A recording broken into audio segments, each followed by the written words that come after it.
Irmãos, irmãs, a todos o nosso abraço fraterno, rogando a Jesus, o nosso Mestre, que deposite sobre nós a sua paz. Divaldo Pereira Franco, famoso médium baiano, por ocasião da realização do 17º Congresso Espírita Nacional em Calpe, na Espanha, foi intérprete, na condição de medianeiro, de um dos mais lúcidos espíritos que tem se manifestado através do seu vasto cabedal mediúnico, Viana de Carvalho. E a revista Reformador, órgão da Federação Espírita Brasileira, que divulga o espiritismo em sua mais pura e clara acepção, publicou esta mensagem, datada de 7 de dezembro de 2009, na edição deste mês, de março de 2010, do seu periódico. E destacamos um trecho desta mensagem que gostaríamos de ler pela natureza do seu conteúdo e pelos esclarecimentos que aqui se presta, casando com a proposta desta noite, que é comentarmos alguma coisa a respeito da lei ou princípio de causa e efeito. Afirma Viana de Carvalho: o Espiritismo é ciência que investiga e somente considera aquilo que pode ser confirmado em laboratório, que tenha caráter de revelação universal, portanto, sempre livre para aceitação ou não por aqueles que buscam conhecer-lhe os ensinamentos. Igualmente, a filosofia que esclarece e jamais apavora, explicando, através da lei de causa e efeito, quem somos, de onde viemos, para onde vamos, por que sofremos, quais são as razões das penas e das amarguras humanas. De igual maneira, a sua ética moral é totalmente fundamentada nos ensinamentos de Jesus, conforme ele os enunciou e os viveu, proporcionando a religiosidade que integra a criatura na ternura do seu Criador, sendo de simples e fácil formulação. Esta mensagem, que se encontra tanto na versão em papel da revista quanto na versão eletrônica, disponibilizado no site da Federação Espírita Brasileira, é bem extensa e foi recebida ante a visão de inúmeras pessoas que participavam desse congresso espírita na Espanha, de imediato. E ela é uma mensagem muito profunda. Apenas neste trecho que extraímos para a leitura, nós podemos ver que o espírito, cujo poder de síntese é muito grande, nos dá uma ideia geral do que é a doutrina espírita, em sua tríplice acepção, no seu tríplice aspecto, sendo ao mesmo tempo uma ciência, uma filosofia e uma religião, que o espírito Emmanuel, tutor espiritual do médium mineiro Francisco Cândido Xavier, comparou a um triângulo em que as bases dele representariam a ciência, a filosofia e o seu vértice, a religião, numa alegoria em que a fé raciocinada, a fé adquirida através do conhecimento, da argumentação lógica, do entendimento, nos possibilitaria uma integração, uma ligação mais plena, mais completa com o Criador. Segundo este espírito, a lei de causa e efeito é um dos princípios centrais da doutrina espírita e permeia esse tríplice aspecto que ela apresenta: ciência, filosofia e religião. A doutrina espírita surge num século que é dominado pelo conhecimento científico, que é o século XIX, ao mesmo tempo que é um século dominado pelo materialismo, tanto na filosofia quanto na religião. Um filósofo da época, Friedrich Nietzsche, publicou um livro em que ele dizia que Deus estava morto. Um louco saindo pelas ruas gritando que havia matado Deus.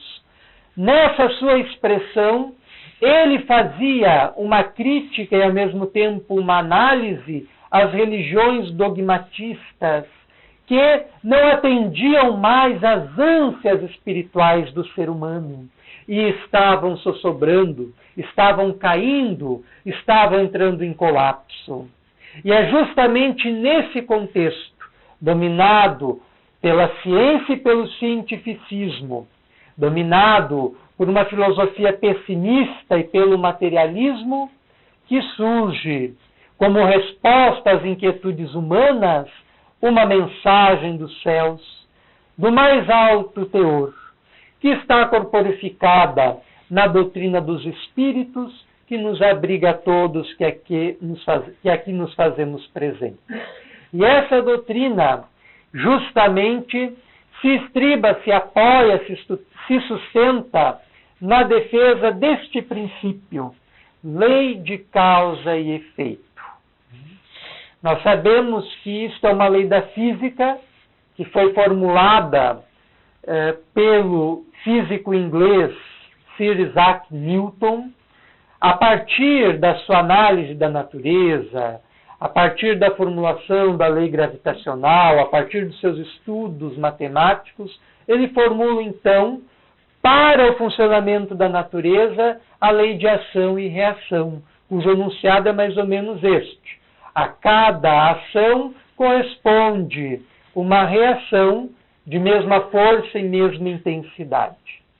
O Espiritismo, que se sustenta na ciência, não há nada no Espiritismo que seja contraditado pela ciência, e o Espiritismo ganha solidez justamente por apoiar-se na progressividade, no desenvolvimento dos saberes científicos. Então, o Espiritismo, por se apoiar na ciência, incorpora nos seus princípios a lei de ação e reação ou de causa e efeito, mas dando uma visão mais ampla sobre ele, aplicada não só aos objetos materiais, aos átomos e moléculas, aos astros que povoam o espaço, mas aplicado também à nossa consciência, à nossa mente, ao nosso mundo interior, ao mecanismo dos nossos relacionamentos, à nossa vida em família, à nossa vida social. Este princípio, segundo o Espiritismo, orienta o funcionamento de toda a vida. O espírito Cornélio Pires, que quando encarnado fora um grande folclorista, conhecedor das coisas do povo, poeta, se destacando no versejamento de trovas, ele, antes de desencarnar, converteu o seu espiritismo e passou a divulgar a doutrina espírita no estado de São Paulo. E depois que desencarnou, após algum tempo não muito longo, ele logo passou a se manifestar através do médium Francisco Cândido Xavier. E entre as suas quadras, que reflete um grau de espiritualidade, de entendimento das coisas espirituais muito amplo, ele psicografou uma que particularmente gostamos muito, que é mais ou menos assim: impera em todo o universo um princípio comum. A justiça é a lei da vida por dentro de cada um. Repetindo, impera em todo o universo este princípio comum. A justiça é a lei da vida por dentro de cada um. Fazendo referência de escantilhão à lei de causa e efeito, que está não só fora de nós, como querem os físicos, os cosmologistas, que estudam o comportamento da matéria, tanto das micropartículas quanto dos conglomerados galácticos, mas este princípio também age por dentro de nós, regulando o funcionamento da nossa mente, da nossa vida interior e da nossa vida exterior. É ainda Emmanuel, através do médium Chico Xavier, num dos últimos livros que psicografou antes da desencarnação do seu medianeiro, intitulado Semente de Mostarda, que foi publicado em 1979, e que é um livro muito simples, é um opúsculo, um livro pequeno. Ele conta uma história muito interessante de um senhor que já possuía mais de 100 anos, um homem muito humilde, que vivia dali de campeira e que morava numa choça que se escorava numa árvore tão velha quanto ele, e que a sua casa ficava próxima a uma estrada que era circulada por inúmeras pessoas, e entre elas alguns dos seus amigos que iam e vinham e paravam após as suas lides diárias para conversar com o velho. E um desses amigos parou certa feita e passou a conversar com ele. Ele se chamava Enoque. Meu bom velho Enoque, falou José Prado, o que achas da lei de causa e efeito? Será que ela, de fato, funciona operando em nossas existências? Ao que o velho lhe respondeu: após tantos anos de vida, eu não vi nenhum evento na minha vida e na vida daqueles que eu conheço que não tenha sido regido por este princípio soberano da lei de causa e efeito. E aí o velho perguntou para o José Prado o porquê de tal pergunta, ao que ele respondeu: é que há 5 anos atrás, aproximadamente, ocorreu um evento muito desastroso em minha vida.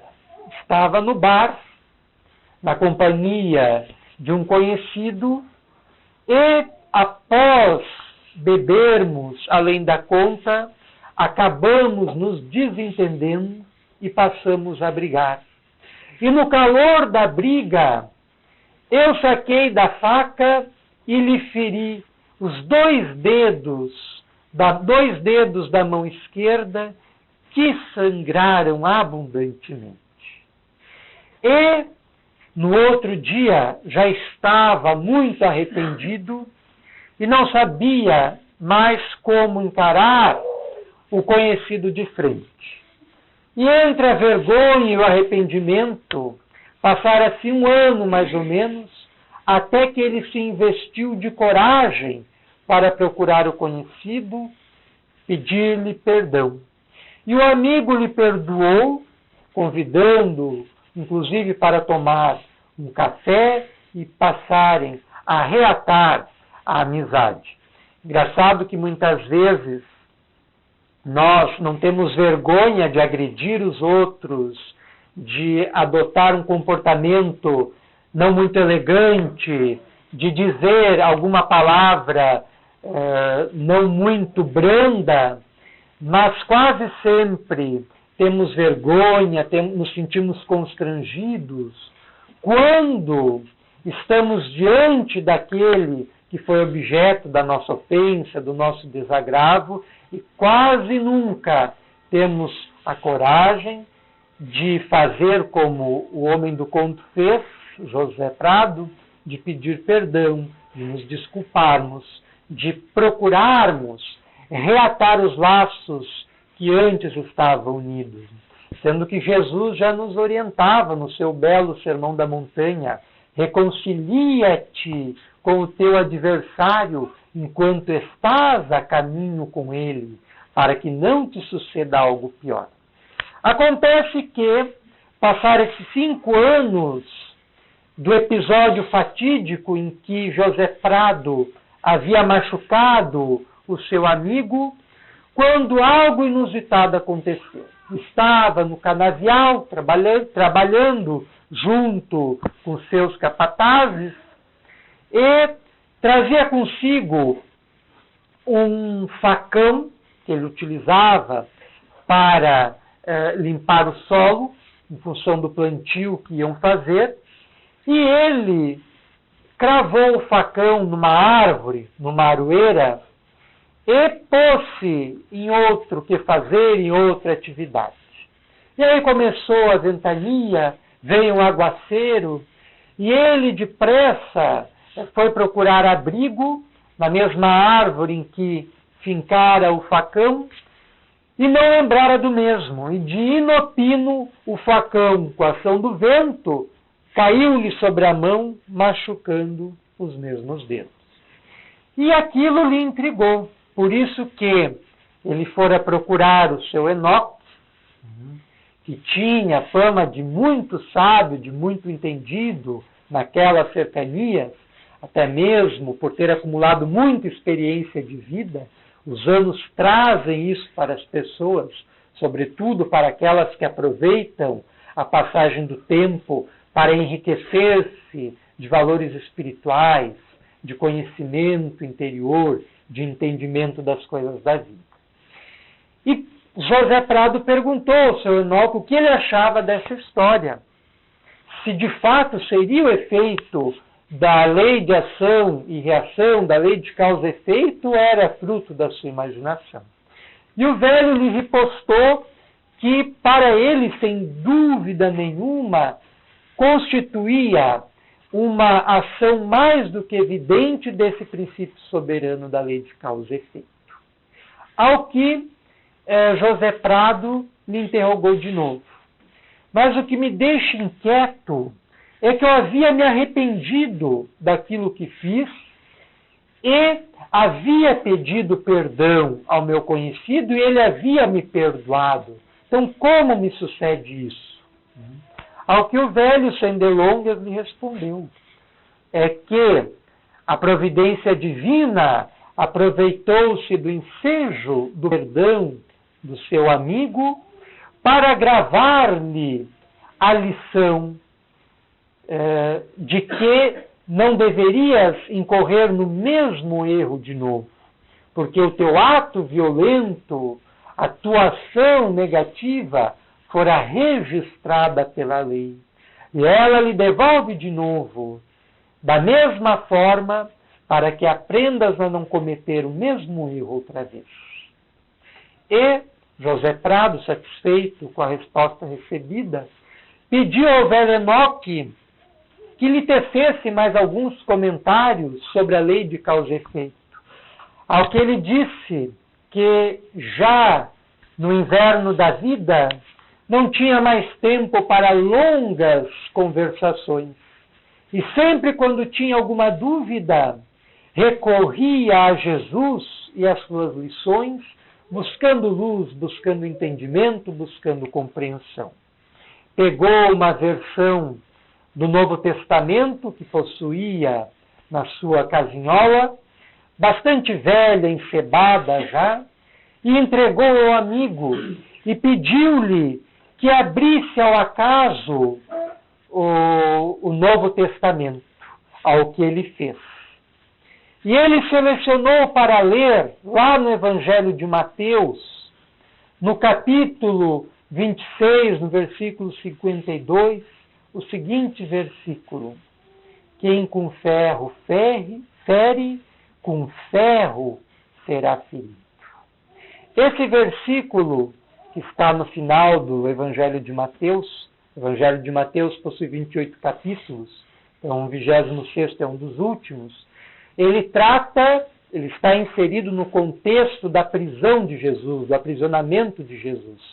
Quando Jesus recolheu-se com Pedro, Tiago e João ao Jardim das Oliveiras, afastou-se dos discípulos queridos, pedindo que vigiassem com ele e orassem, para que ele pudesse conversar com seu Pai através da oração. E nisso, Jesus mergulha numa espécie de transe, conversa com Deus, com o Pai eterno, e depois volta do mesmo, mais tranquilo, mais seguro, sapiente do que lhe sucederia logo mais. E volta ao convívio dos seus e encontra os discípulos amigos, queridos, em função do adiantado da hora, dormindo. E ele os desperta carinhosamente, ao mesmo tempo que os repreendendo. Como não pudestes velar sequer alguns instantes comigo? Agora levantai-vos, porque não há mais tempo. E nisso chega Judas, com um abraço, beijo da traição, trazendo consigo os legionários romanos que o aprisionaram. E Pedro teria sacado da espada de um desses legionários e havia ferido a orelha do mesmo, do legionário Malco. E Jesus, narra o Evangelho, teria repreendido o apóstolo Pedro de forma severa, dizendo-lhe: Pedro, embainha esta espada, pois que quem com a espada fere, com a espada será ferido. Ou na outra versão, quem com ferro fere, com ferro será ferido. E Jesus, então, impõe as mãos, aplicando-lhe a fluidoterapia e lhe cura a orelha. E é levado preso. Então, esta asseveração de Jesus revela, em outros termos, em outras palavras, esse princípio maior que regula a vida interna e externamente, que é a lei de causa e efeito. E nós não atentamos para ela suficientemente em nosso dia a dia. Nós não paramos para pensar que cada pensamento nosso, que cada palavra nossa, que cada ação nossa terá uma consequência, positiva ou negativa, variando com a sua natureza, e que retornará para nós, na mesma intensidade, na mesma proporção, na mesma medida, mais hoje, mais amanhã. Para José Prado demorou 5 anos, para muitos de nós demora muitas vidas.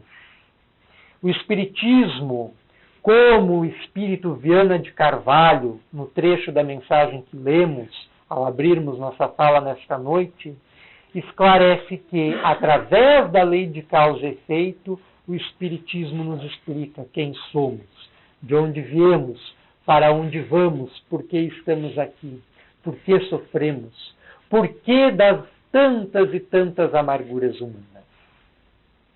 No Evangelho segundo o Espiritismo, Allan Kardec, no capítulo, que se não estamos equivocados, é o de número 5, que trata dos bem-aventurados, os aflitos, há um item intitulado da Justiça das Aflições, em que Allan Kardec explica que, se nós não encontramos na vida atual a causa das mazelas que nos apoquentam, dos dramas que nos incomodam, devemos procurá-las em existências anteriores.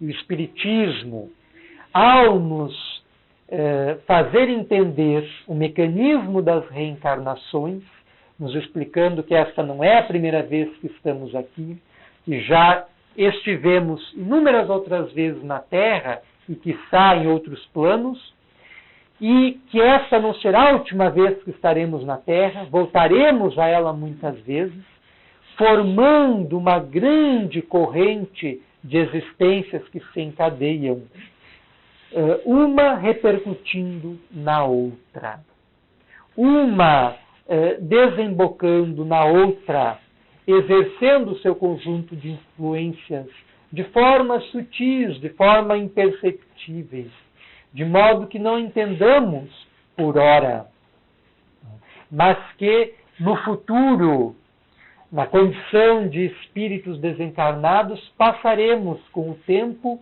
a entender. Muitas coisas que não entendemos no momento, do ponto de vista espiritual, compreenderemos melhor. O porquê de cada lágrima, o porquê de cada angústia e dor, o porquê de cada sofrimento. Podemos ter certeza.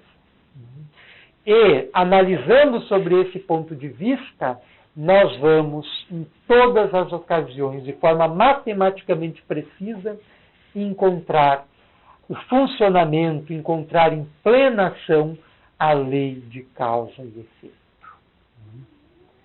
O Espírito André Luiz, que nos brindou inúmeras e instrutivas obras através do médium Francisco Cândido Xavier, numa obra em particular, intitulada Libertação, em que trata principalmente de casos dolorosos de obsessão, de subjugação.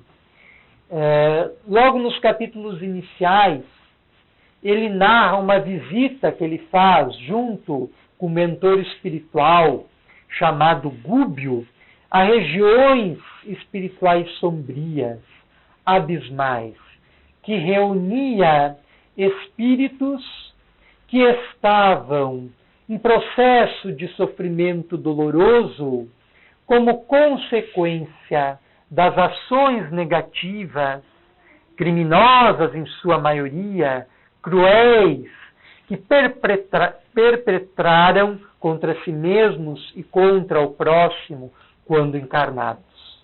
Após a morte, por efeito de afinidade e sintonia, passaram a formar, numa região sombria, um conjunto de espíritos presos a si, uns aos outros, pela analogia dos seus erros, numa circunstância de angústia, de dor tremenda. E nos diálogos em que mantiveram André Luiz e Gúbio, Gúbio lhe traz os seguintes informes: milhões de pessoas, depois da morte, encontram perigosos inimigos no medo e na vergonha de si mesmas. Nada se perde, André, no círculo de nossas ações, palavras e pensamentos.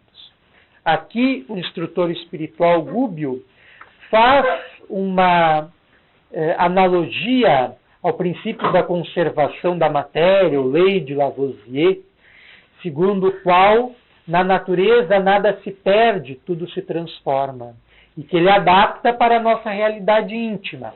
Gúbio fala para André Luiz: nada se perde, André, no círculo de nossas ações, palavras e pensamentos.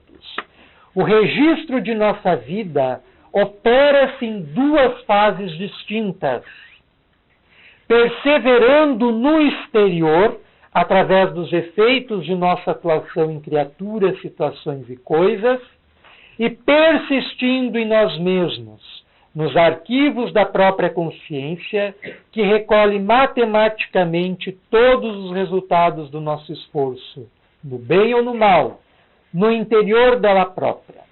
Então aqui nós temos uma análise bastante profunda, em que a vida nos registra de duas formas a nossa manifestação, seja através dos pensamentos, das palavras ou dos atos.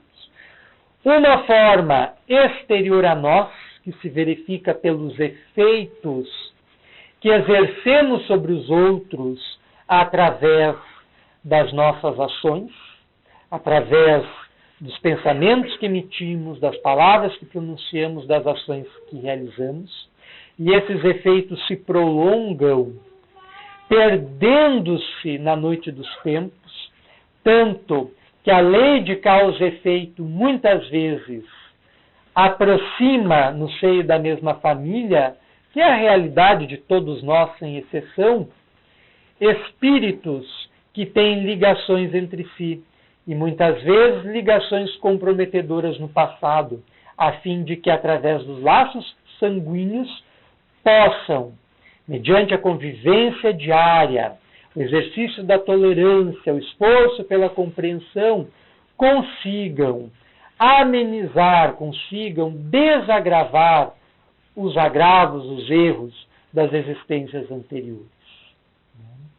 Então, a família é algo muito importante.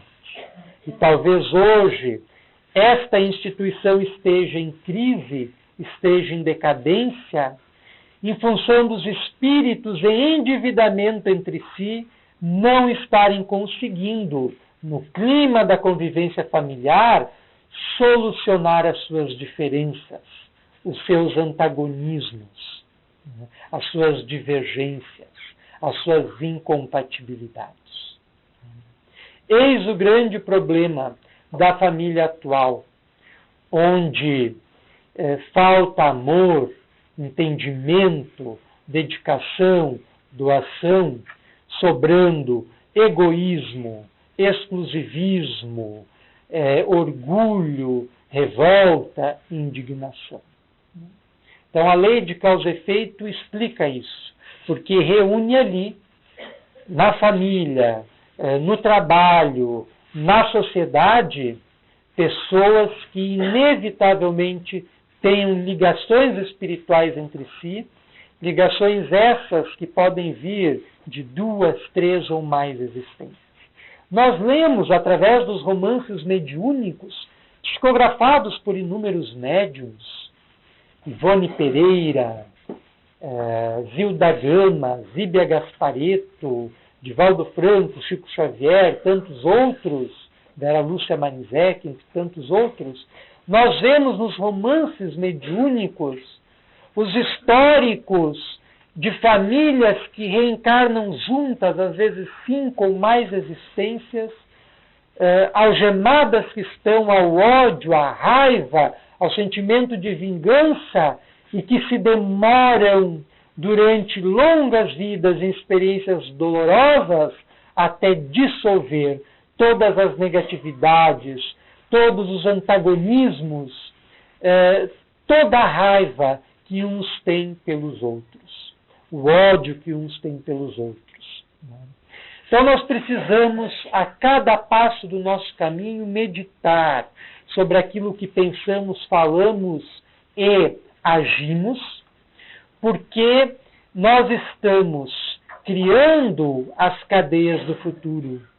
No hoje nós sofremos as cadeias do passado, em que os nossos pensamentos, palavras e atos do ontem nos encadeiam a situações aflitivas, angustiantes, dolorosas, provacionais, quando não expiacionais, das quais não temos como nos afastar. Isso tipifica a provação e a expiação. Mas nós somos livres ao pensarmos no agora, ao falarmos no agora, no agirmos no agora, para moldarmos as cadeias de amanhã. Ou nos libertarmos desta cadeia. Porque à medida que crescemos em espírito, nos amplia a liberdade.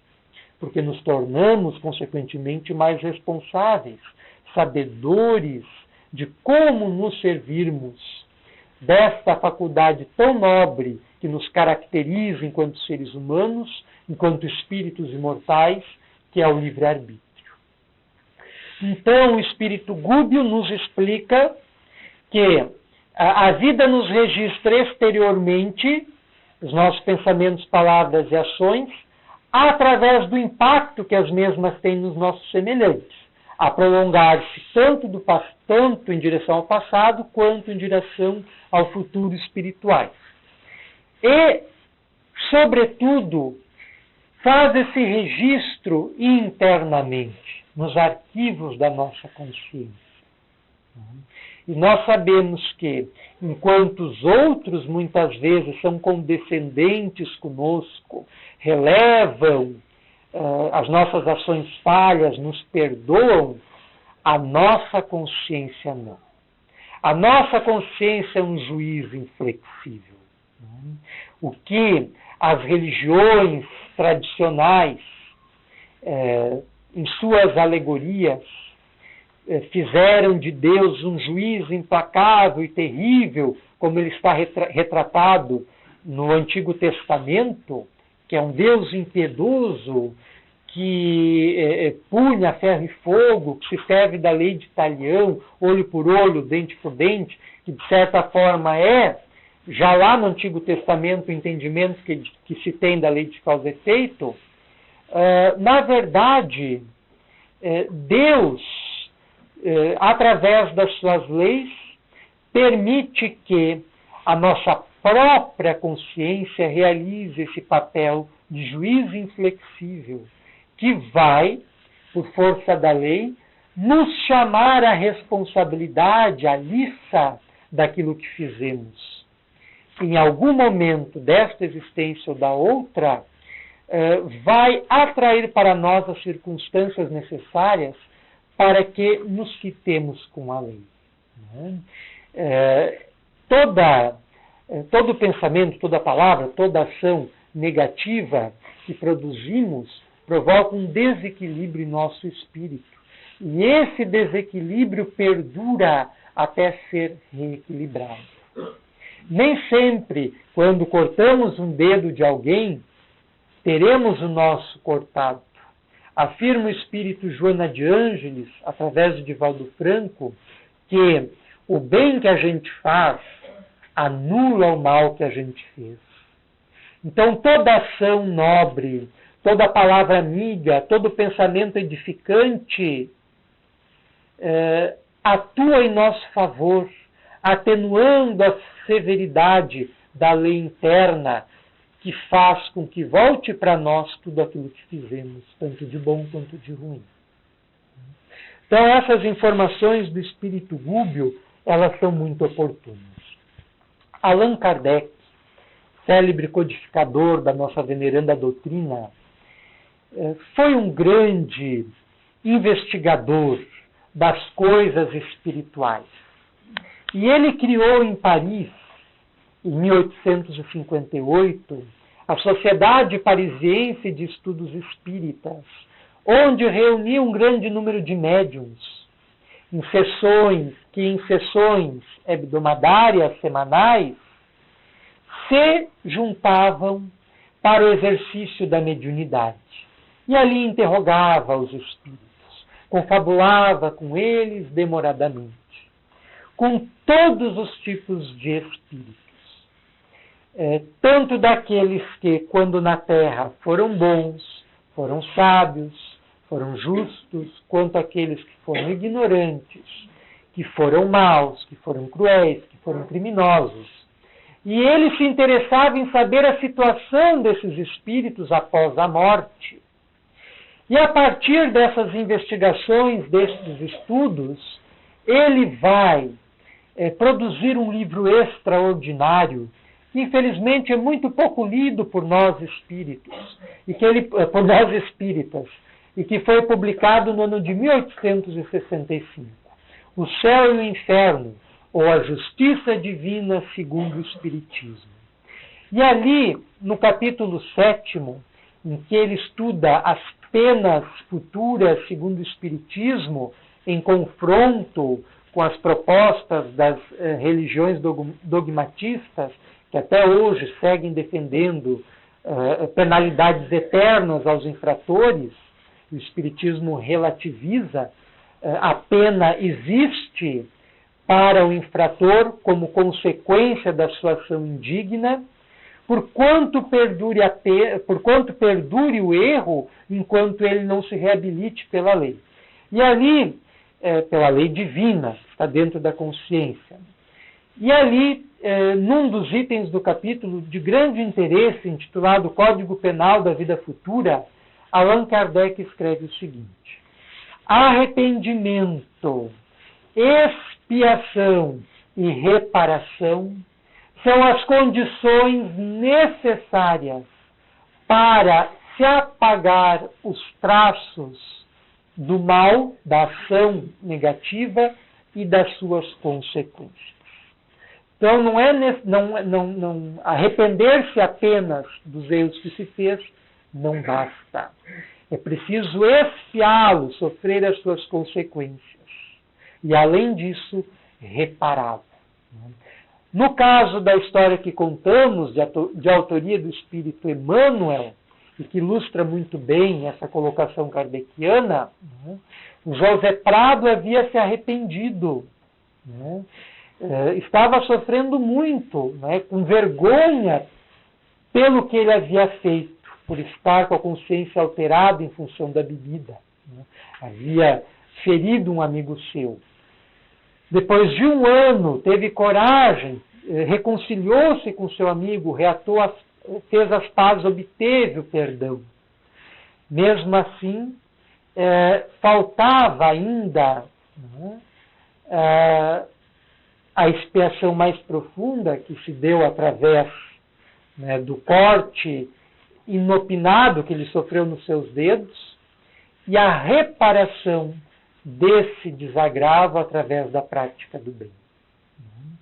Então é oportuno e importante frisarmos que tudo aquilo que pensamos, falamos e fazemos conspira contra nós, tanto favoravelmente quanto desfavoravelmente, dependendo da natureza dos nossos pensamentos, das nossas palavras e das nossas ações. O Dr. Deepak Chopra, no seu famoso livro 7 Leis Espirituais do Sucesso, numa das primeiras leis, estuda esta aqui, a lei de causa e efeito. Ele, como é oriundo da Índia, das doutrinas védicas e ayurvédicas que consagram o princípio reencarnacionista, entende apropriadamente o mecanismo das reencarnações. E ali ele coloca que a nossa mente, até hoje tão conhecida, tão desconhecida, tão ignorada pelos estudiosos, pela ciência como um todo, que ainda não conseguiu penetrar nas suas profundezas, que a nossa mente atrai constantemente, através do princípio de ação e reação, o causa e efeito, as circunstâncias necessárias para o nosso crescimento, para a nossa libertação, para a nossa redenção, para o nosso avanço. Como já se tornou muito comum afirmar-se nos centros espíritas, a sementeira é livre, porém a colheita é obrigatória. Nós podemos hoje construir o nosso amanhã. Nós somos hoje os herdeiros diretos do nosso ontem. Hoje não temos como mudar, como transformar aquilo que fizemos ontem, a não ser refletir para, se fizermos errado, não fazermos de novo e tentar reparar o que fizemos de errado. Mas podemos hoje preparar o caminho de amanhã para que ele nos seja mais tranquilo, sem tantas pedras, sem tantas dificuldades, sem tantos obstáculos, de modo que sigamos por eles mais livres, mais felizes e mais dispostos a fim de crescermos para Deus e para Jesus. Queremos encerrar a nossa fala com a quadrinha que citamos do Espírito Cornélio Pires. Impera em todo o universo este princípio comum. A justiça é lei da vida por dentro de cada um. Impera em todo o universo este princípio comum. A justiça é lei da vida por dentro de cada um. Agradecemos a generosa atenção de todos e rogamos a Jesus, o nosso Mestre amado, a quem devemos recorrer em toda e qualquer circunstância, como fonte de entendimento, de compreensão, de sabedoria e de amor, que nos abençoe e atenue o quanto possível na realidade que nos é própria os rigores da lei divina, através do mecanismo das reencarnações e da lei de causa e efeito, de modo que possamos nos afirmar no bem, corrigindo o mal que já fizemos, e avançarmos pressurosos na direção do amanhã, venturoso, cheio de alegrias e bem-aventuranças. Que Jesus nos abençoe.